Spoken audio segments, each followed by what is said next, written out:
ಎಲ್ಲರಿಗೂ ನಮಸ್ಕಾರ. ನಾನು ನಿಮ್ಮ ಗಂಗಾಧರ್ ಬೇಂದ್ರೆ. ನೀವು ನೋಡ್ತಾ ಇದ್ದೀರಾ ರಮಾಬಾಯಿ ಟ್ಯುಟೋರಿಯಲ್. ಲಾಸ್ಟ್ ಕ್ಲಾಸ್ನಲ್ಲಿ ಪೀನ ಮಸೂರದ ರೇಖಾಚಿತ್ರಗಳನ್ನು ನೋಡಿದ್ರಿ. ಇಂದು ನಿಮ್ನ ಮಸೂರದ ರೇಖಾಚಿತ್ರಗಳನ್ನು ನೋಡೋಣ. ನಿಮ್ನ ಮಸೂರದ ರೇಖಾಚಿತ್ರ ನೋಡುವಕ್ಕಿಂತ ಮುಂಚಿತವಾಗಿ ನಾವೇನಪ್ಪ ಅಂತಂದ್ರೆ ಅದರ ಒಂದು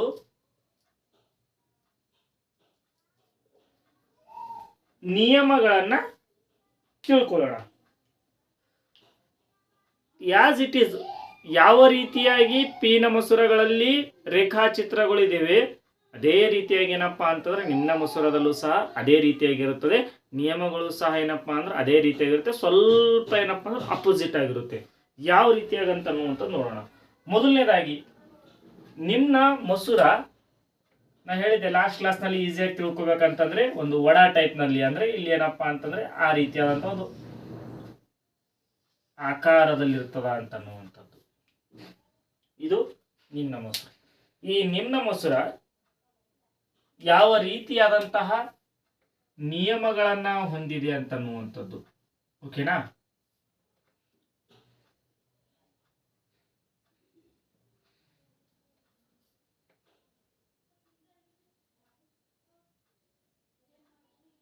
ಇಲ್ಲಿ ನಿಮ್ನ ಮಸೂರ ಒಂದು ಕಾಲ್ಪನಿಕ ರೇಖೆ. ಯಾವುದೇ ಒಂದು ವಸ್ತುವಿನ ತಲೆಯ ಭಾಗ ಕಂಡಾಗ ಅದು ಏನಾಗುತ್ತಪ್ಪ ಅಂತಂದ್ರೆ ಹೋಗಿ ಪತನ ಕಿರಣ ಹೋಗಿ ಮಸೂರಕ್ಕೆ ಟಚ್ ಆಗುತ್ತೆ. ಪೀನ ಮಸೂರದಲ್ಲಿ ಯಾವುದೇ ಒಂದು ಏನಪ್ಪಾ ಅಂತಂದ್ರೆ ತಲೆಯನ್ನ ಕಂಡಾಗ, ವಸ್ತುವಿನ ತಲೆ ಕಂಡಾಗ ಮಸೂರಕ್ಕೆ ಟಚ್ ಆಗಿ F2 ಮುಖಾಂತರ ಪ್ರಧಾನ ಸಂಗಮದ ಮುಖಾಂತರವಾಗಿ ಹಾದು ಹೋಗುವುದನ್ನ ನಿಯಮದಲ್ಲಿ ನೀವು ಗಮನಿಸಿದ್ದೀರಾ. ಆದರೆ ಇಲ್ಲಿ ಏನಾಗುತ್ತೆ ಅಪ್ಪ ಅಂತಂದ್ರೆ ಇದು ತಲೆ ಕಂಡಾಗ ಪತನ ಕಿರಣ ಏನಪ್ಪಾ ಅಂದ್ರೆ ಮಸೂರಕ್ಕೆ ಟಚ್ ಆಗಿ ಏನಪ್ಪಾ ಅಂತಂದ್ರೆ ಪ್ರತಿಫಲಿತಗೊಂಡು ಮೇಲ್ಕಡೆಗೆ ಹೋಗುತ್ತದೆ. ಆದರೆ ಇಲ್ಲಿ ಅದು ಏನಪ್ಪಾ ಅಂತಂದ್ರೆ ಪ್ರಧಾನ ಸಂಗಮ F1 ಮುಖಾಂತರವಾಗಿ ಹಾದು ಹೋಗಿರುವಂತೆ ಭಾಸವಾಗುತ್ತದೆ. ಓಕೆನಾ? ಇದು ಮೊದಲನೇ ನಿಯಮ. ಈಸಿ ಆಗಿದೆ, ಏನಿಲ್ಲ. ಪತನ ಕಿರಣ ಏನಪ್ಪಾ ಅಂದ್ರೆ ಹೋಗಿ F1 ಮುಖಾಂತರ ಹಾದು ಹೋಗುವಂತಹ ಭಾಸವನ್ನು ನಾವು ಇಲ್ಲಿ ನೋಡಿರ್ತೀವಿ. ಓಕೆನಾ? ಅದೇ ರೀತಿಯಾಗಿ ಎರಡನೇ ನಿಯಮ, ಏನಾದರೂ ನಿಮಗೆ ಕಾಲ್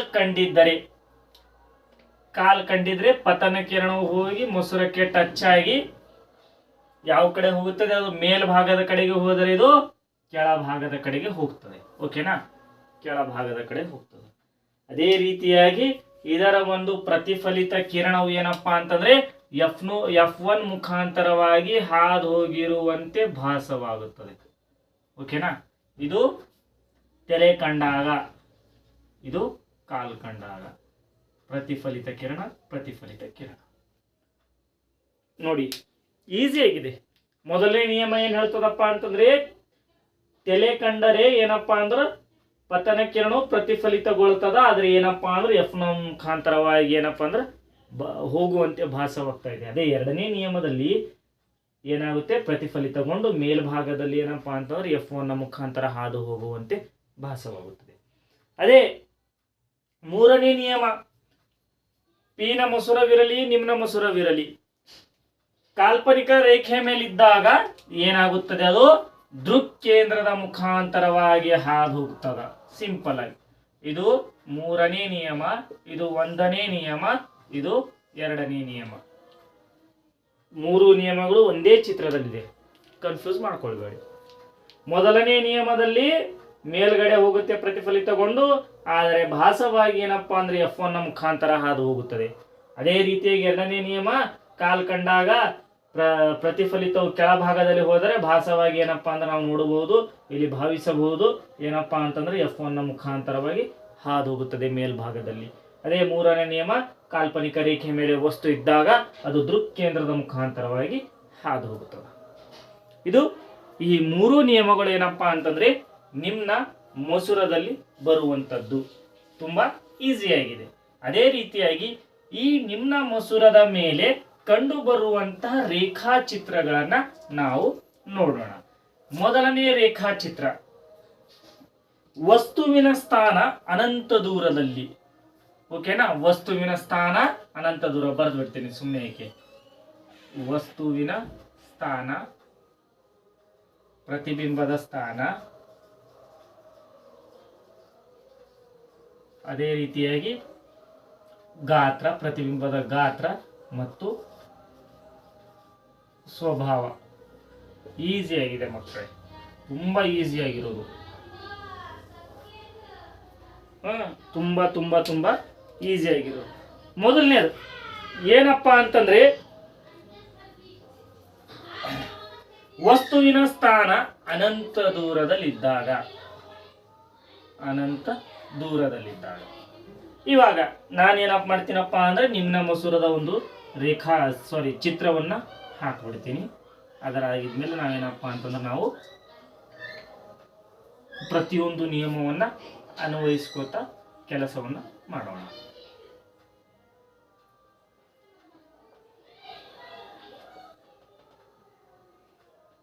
ನೋಡಿ, ಆಲ್ರೆಡಿ ಹೇಳಿದ್ದೀನಿ ಮಕ್ಕಳೇ, ನೀವು ಕನ್ಫ್ಯೂಸ್ ಮಾಡ್ಕೊಳ್ಬಾರ್ದು. ಈ ರೀತಿಯಾಗಿ ನಿಂತಾಗ ನಿಮ್ಮ ಹಿಂದ್ಗಡೆ ಏನಪ್ಪಾ ಅಂತಂದ್ರೆ ರೇಖಾಚಿತ್ರ ಹಾಕುವಾಗ ನಿಮ್ಮ ಬಲ ಬದಿಯಲ್ಲಿ F1 F2 F1ಗಳಿರ್ತವೆ, ಎಡ ಬದಿಯಲ್ಲಿ F2 2F2ಗಳಿರ್ತವೆ. ಅಪೋಸಿಟ್ ಆಗಿ ಹೋದ್ರೆ ಬಲ ಬದಿಯಲ್ಲಿ F2 2F2 ಮತ್ತೇನಪ್ಪಾ ಅಂದ್ರೆ ಎಡ ಬದಿಯಲ್ಲಿ F1 2F1ಗಳಿರುತ್ತವೆ. ಇದನ್ನ ಸ್ವಲ್ಪ ಕನ್ಫ್ಯೂಸ್ ಮಾಡ್ಕೊಳ್ಬೇಡಿ, ಓಕೆನಾ. ಈಗ ವಸ್ತುವಿನ ಸ್ಥಾನ ನಾನೇನ್ ಮಾಡ್ತೀನಿ, ಅನಂತ ದೂರದಲ್ಲಿ ಇಟ್ಟುಬಿಡ್ತೀನಿ. ಸಿಂಪಲ್. ಅನಂತ ದೂರದಲ್ಲಿಟ್ಟಾಗ ಸಿಂಪಲ್ ಆಗಿ ಮೊದಲನೇ ನಿಯಮ ಏನ್ ಹೇಳ್ತಾ ಇದೆ, ತಲೆ ಕಾಣಿಸ್ತಾ ಇದ್ರೆ ಸರ್ ಪತನ ಕಿರಣವು ಪ್ರತಿಫಲಿತಗೊಂಡು F1 ನ ಮುಖಾಂತರ ಹಾದು ಹೋಗುವಂತೆ ಭಾಸವಾಗಬೇಕು ಸರ್. ಕರೆಕ್ಟಾ? ಪತನ ಕಿರಣ ಹೋಯ್ತು, ಪ್ರತಿಫಲಿತ ಆಯ್ತು. ಮೊದಲನೇ ನಿಯಮ, ಪತನ ಕಿರಣ ಹೋಯ್ತು, ಪ್ರತಿಫಲಿತಗೊಂಡು, ಆದರೆ ಭಾಸವಾಗುವಂತೆ ಯಾವುದರ ಮುಖಾಂತರವಾಗಿ ಹೋಗ್ಬೇಕಂತ ಹೇಳಿದ್ದೆ, F1 ನ ಮುಖಾಂತರವಾಗಿ ಹೋಗಬೇಕು. ಓಕೆನಾ? F1 ನ ಮುಖಾಂತರವಾಗಿ ಹೋಯ್ತು. ಕರೆಕ್ಟಾ? ಅದೇ ರೀತಿಯಾಗಿ ವಸ್ತುವಿನ ಎರಡನೇ ನಿಯಮವನ್ನು ನೋಡಿದಾಗ ವಸ್ತುವಿನ ಕಾಲು ಗೋಚರಿಸ್ತಾ ಇದೆ. ವಸ್ತುವಿನ ಕಾಲು ಗೋಚರಿಸಿದರೆ ಪತನ ಕಿರಣವು ಏನಪ್ಪಾ ಅಂದ್ರೆ ಹೋಗಿ ಪ್ರತಿಫಲಿತಗೊಂಡು ಕೆಳ ಕಡೆ ಹೋಗುತ್ತದೆ. ಆದರೆ ಅದು ಭಾಸವಾಗಿ ಯಾವುದರ ಮುಖಾಂತರವಾಗಿ ಹೋಗುತ್ತದೆ, F1 ನ ಮುಖಾಂತರವಾಗಿ ಹೋಗ್ತದ ಅಂತನ್ನುವಂಥದ್ದನ್ನ ನಾವು ಇಲ್ಲಿ ನೋಡ್ತಾ ಇದ್ದೇವೆ. ಕರೆಕ್ಟಾ? ಸ್ವಲ್ಪ ರೇಖಾಚಿತ್ರದಲ್ಲಿ ಗಮನಿಸಬಹುದು. ಓಕೆನಾ? ಈ ರೀತಿ ಯಾವ ಜಾಗದಲ್ಲಿ ಎರಡೂ ಪ್ರತಿಫಲಿತ ಕಿರಣಗಳು ಕಂಬೈನ್ ಆಗ್ತವೆ ಅಂತಂದ್ರೆ F1 ನ ಜಾಗದಲ್ಲಿ. ಓಕೆನಾ? ಹಾಗಾದರೆ ವಸ್ತುವಿನ ಸ್ಥಾನ ಅನಂತ ದೂರದಲ್ಲಿದ್ದಾಗ ಪ್ರತಿಬಿಂಬದ ಸ್ಥಾನ ಎಲ್ಲಿದೆ, F1 ನ ಮೇಲೆ. ಕರೆಕ್ಟಾ? ಗಾತ್ರ ಚುಕ್ಕೆ ಗಾತ್ರ. ಹಾಗಾದರೆ ಸ್ವಭಾವ ಸಿಂಪಲ್ ಆಗಿ ಮಕ್ಕಳೇ, ಲಾಸ್ಟ್ ಕ್ಲಾಸ್ನಲ್ಲಿ ನನ್ನ ಹಿಂದಿನ ವಿಡಿಯೋವನ್ನು ನೋಡಿದರೆ ನಿಮ್ಗೆ ಅರ್ಥ ಆಗಿರುತ್ತೆ. ಸ್ವಭಾವ ಬರಿಬೇಕಂತಂದ್ರೆ ಸಿಂಪಲ್ ಆಗಿದೆ.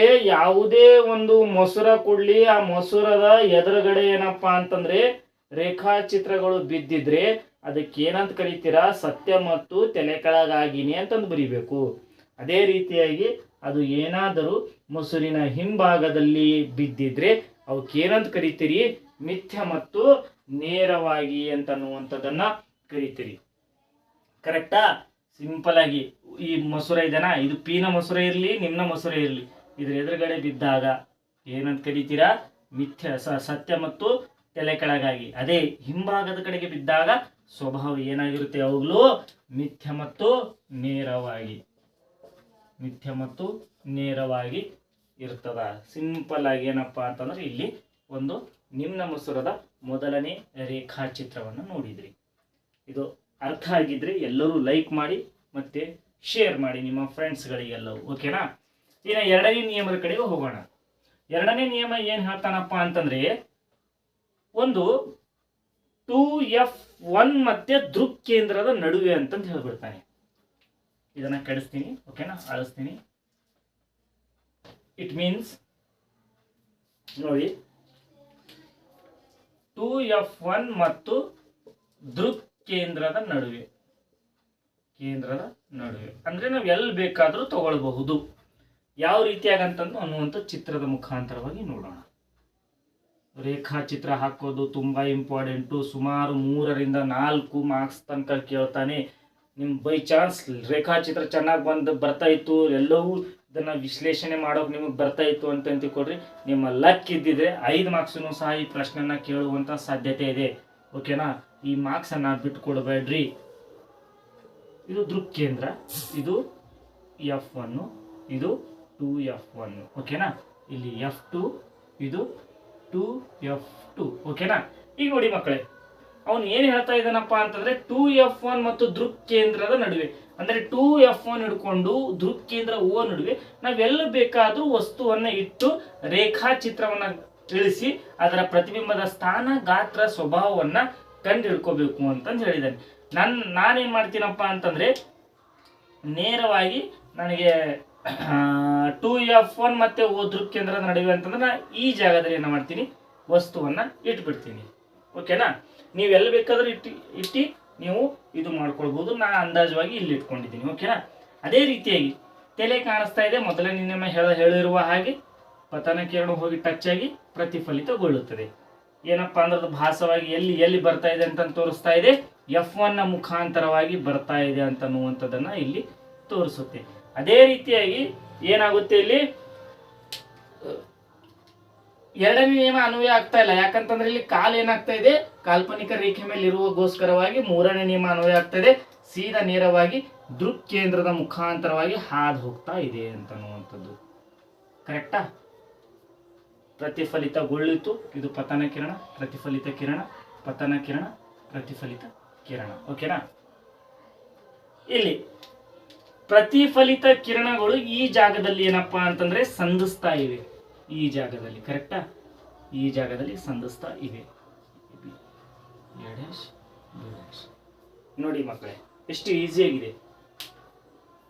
ವಸ್ತುವಿನ ಸ್ಥಾನ 2F1 ಮತ್ತು ದೃಕ್ಕೇಂದ್ರದ ನಡುವೆ ಇದ್ದಾಗ ಪ್ರತಿಬಿಂಬದ ಸ್ಥಾನ F1 ಮತ್ತು ದೃಕ್ಕೇಂದ್ರದ ನಡುವೆ ಗೋಚರಿಸ್ತಾ ಇದೆ.